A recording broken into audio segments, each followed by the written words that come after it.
Il ne suffit pas de déclarer « je veux être riche » pour le devenir.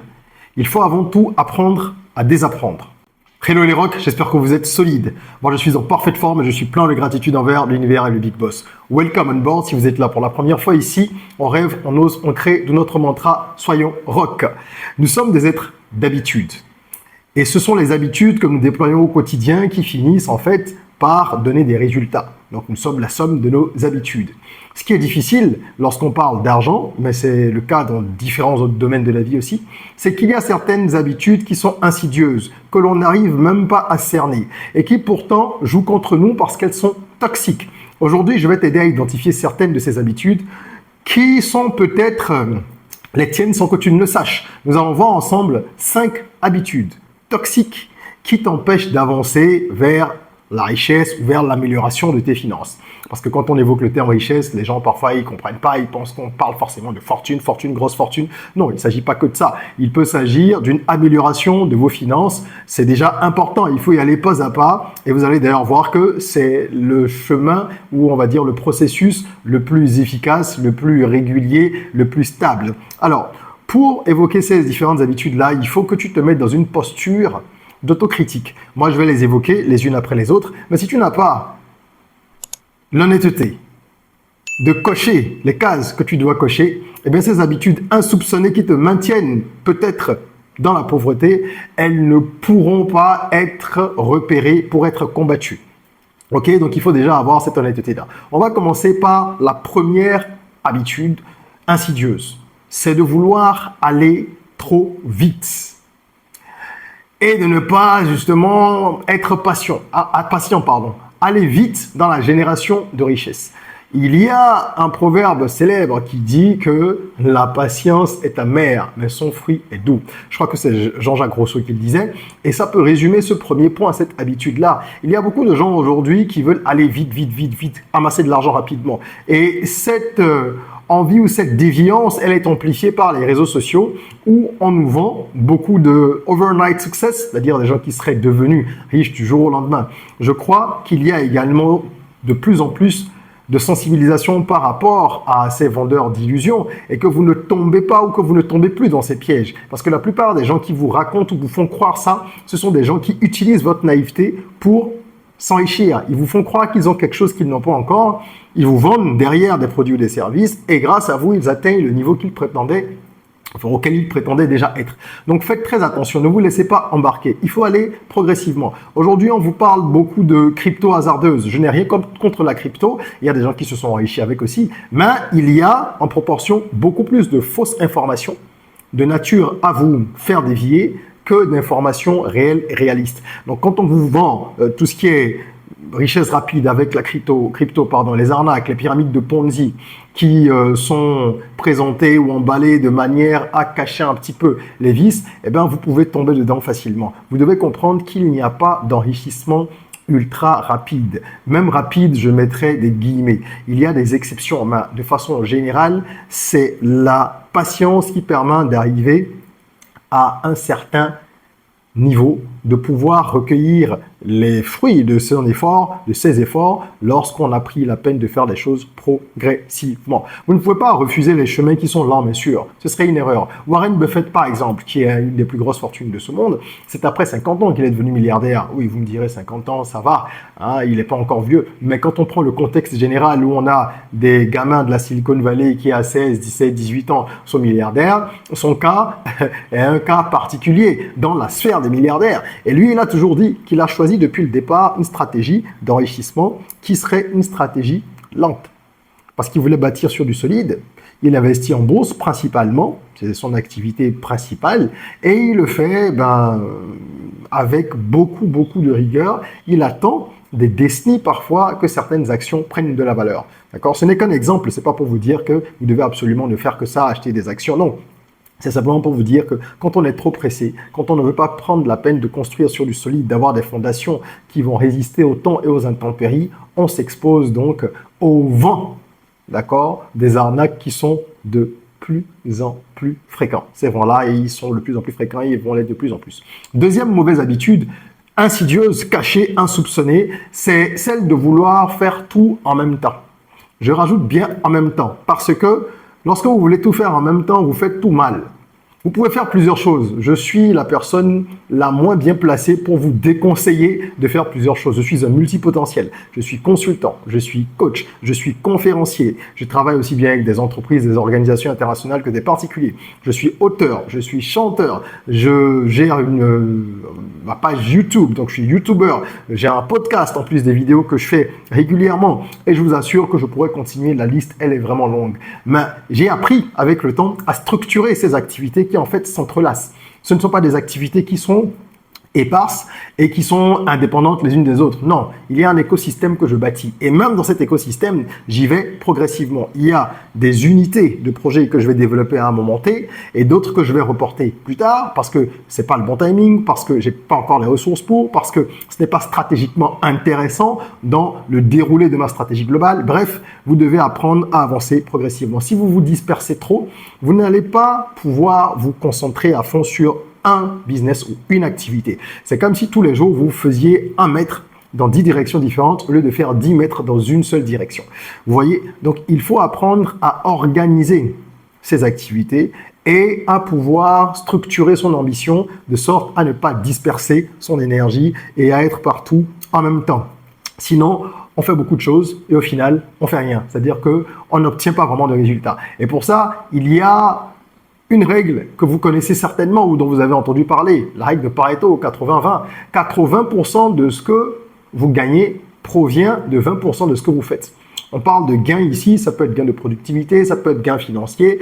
C'est quelque chose de véridique. Donc, vous devez identifier ce qui fonctionne le mieux, vous concentrer là-dessus et appliquer maintenant une autre règle qu'on appelle la règle 90-10, dont parle souvent Gary Keller, où en fait, on conseille de consacrer 90 minutes par jour, tous les jours, à une seule priorité. De toute façon, vous devez avoir une priorité à chaque fois et au fur et à mesure, vous rajoutez, vous connectez de nouvelles activités, de nouvelles sources de revenus. Parce qu'inévitablement, vous allez devoir faire plusieurs choses. C'est juste qu'il faut pouvoir organiser les activités. Pourquoi je dis inévitablement? Il est prouvé, et je le répète souvent sur cette chaîne, que si vous n'avez pas au moins 6 à 7 sources de revenus, vous aurez du mal à atteindre la liberté financière. La vie coûte trop cher aujourd'hui et vous êtes quasiment obligé, si vous voulez cette indépendance financière-là, de multiplier les sources de revenus. Moi, j'en ai plus d'une dizaine et ce n'est pas fini. Mais j'essaye au fur et à mesure, à chaque fois, de bien consolider une d'entre elles avant d'en développer une autre. Si vous voulez avoir d'autres sources de revenus, parce que vous êtes peut-être salarié, vous n'en avez qu'une seule actuellement, vous n'avez même pas d'activité, bref, si vous voulez faire entrer un peu plus de cash, je vous recommande mon livre Son business rentable pour l'Afrique, dont le lien est dans la description. Vous allez y découvrir des opportunités adaptées à notre continent, une méthode qui vous permet de choisir le business qui vous convient et je vous offre un template de business plan. Pour couronner le tout, en plus de la présentation de ces business-là dans l'e-book, il y a une vidéo complémentaire pour chaque idée présentée. Voilà, donc c'est un outil utile, c'est un ensemble d'outils qui va vous permettre de pouvoir créer une nouvelle source de revenus en fonction de votre budget parce qu'il y a des projets pour tout type de budget. Donc ça, c'était la deuxième mauvaise habitude. Ensuite, on va évoquer la troisième habitude. Ici, je voudrais m'adresser à toutes ces personnes qui dépensent pour plaire et pour paraître, au lieu d'utiliser leur argent comme un levier pour grandir et croître. C'est un aspect qui est tellement répandu aujourd'hui que ça paraît banal. Les gens ne s'en rendent pas compte. Ça part de rien. Vous pouvez aller au cinéma avec des amis et au moment de manger après le cinéma, vous voulez manger un morceau. Parce que quelqu'un commande une pizza, vous commandez une pizza. Ça part de là. C'est un exemple tout simple. Parce que généralement, quand on parle de voiture, on n'achète pas une voiture parce que quelqu'un en a acheté une. Les gens disent oui, mais non, c'est juste pour les gros achats. Non. Ça commence déjà dans les petites habitudes. Parce qu'en réalité, il n'y a pas de petites habitudes. Une habitude, c'est une habitude. Vous la forgez, elle va déterminer sur vous, elle aura un impact positif ou négatif. Donc, vous prenez une pizza parce que quelqu'un a pris une pizza, alors que vous, votre budget pour cette sortie était peut-être de 2000. Si vous aviez fait le calcul, encore aurait-il fallu le faire. Et là, vous allez vous retrouver à dépenser 5, 6, 7, 8 000. Pourquoi? Parce que vous voulez faire du mimétisme, du suivisme. Arrêtez ce genre de comportement. Apprenez à rester dans votre canevas, dans le cadre que vous avez défini, et vous n'avez à plaire à personne. Il faut vous en souvenir. J'aime bien cette phrase de Will Smith, que je paraphrase un peu, mais à peu de mots près, c'est ça. Il dit, les gens se donnent beaucoup de mal pour acheter des choses qu'ils n'aiment pas pour essayer de plaire à des gens qui ne les aiment pas. Pensez à vous et à votre évolution, à votre liberté financière et vous ferez des choix plus éclairés. Ok, c'est très, très, très, très, très important. Ne tombez pas dans le piège d'acheter des passifs tout le temps. Il faut acheter des actifs. Les actifs, ça prend de la valeur. Les passifs, ça se déprécie tous les jours. Ça se déprécie ou alors ça n'apporte même aucune valeur. Ok, donc il faut savoir équilibrer vos dépenses et prendre des décisions intelligemment. L'habitude numéro 4, l'avant-dernière de cette liste, de cette vidéo, eh ben, c'est de croire encore en 2025 que les diplômes déterminent la richesse. Si vous êtes de ceux qui pensent encore ça, vous êtes complètement paumé. Alors, je vous le dis, vous êtes complètement paumé. Pour une raison toute simple. Il suffit de regarder autour de vous. Je pense que je n'ai même pas besoin d'expliciter. Il y a plein de gens qui sont au chômage. Moi, je suis béninois. Au Bénin, il y a de nombreux taxi-motos, des émigrants, qui sont des docteurs, qui ont des doctorats. Demandez à des béninois si vous en connaissez, ils vous diront que c'est vrai. Il y a des docteurs au chômage. Celui qui est émigrant au moins a une activité. Il y a des gens qui ont des masters, des licences dans toutes sortes de domaines, qui n'ont pas d'emploi ou qui sont en situation de sous-emploi.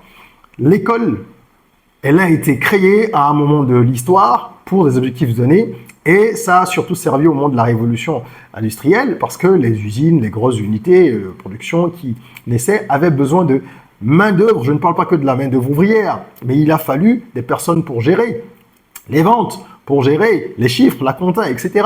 Donc on a formé de plus en plus pour pouvoir alimenter de grands groupes. Alors vous, aujourd'hui, si vous avez un diplôme, c'est bien.